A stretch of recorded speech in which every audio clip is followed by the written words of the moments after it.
I was born into a low-income Mexican immigrant family. Although I grew up loved, I face a significant amount of differences and hardships because I am low income and Mexican woman. I have lived at the intersection of race, class, and gender for my entire life. Because the majority of my family is not documented, they are forced to work under the table and cash-only jobs. Growing up, going with my tia to babysit and clean houses, and already working at a young age, I was taught the necessity of always being busy. I did my homework as I sat at my mother's workplace until 10 or 11 o'clock at night. These were all normal experiences for me. I was already prepared to follow this role as a live-in nanny when I turned 17. At that point in my life, there was no room or money for me to be taken care of by my family. In doing so, I was forced to finish my senior year of high school while becoming a live-in nanny for a rich white family. At this moment in my life, I knew my focus would have to turn from education to survival.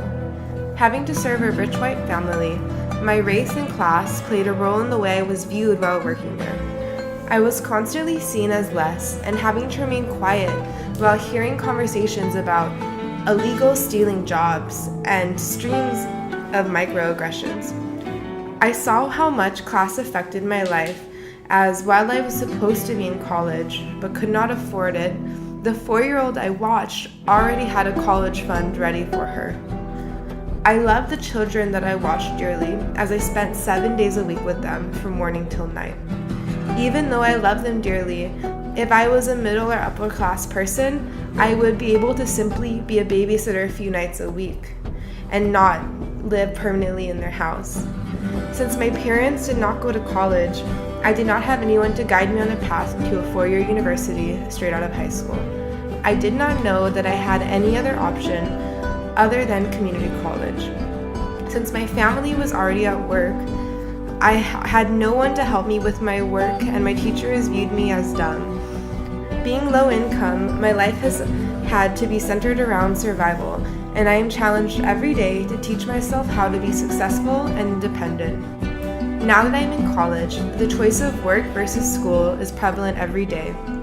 Being in a wealthy institution, I am expected to dedicate my entire time to my classes, taking 15 units, while at the same time being a low-income and independent youth, working at least 30 hours a week to stay afloat. Education is always challenging, but when you are low income and a first-generation student, it only increases the hardships you face. My experience is directly related to being low income.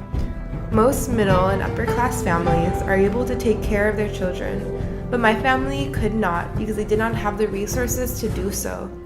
My experience is also not unique to me, as many low-income youth have to work and figure out how to navigate higher education on our own.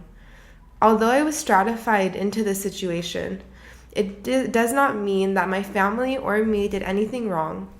We handled the situations we were given in the best way possible.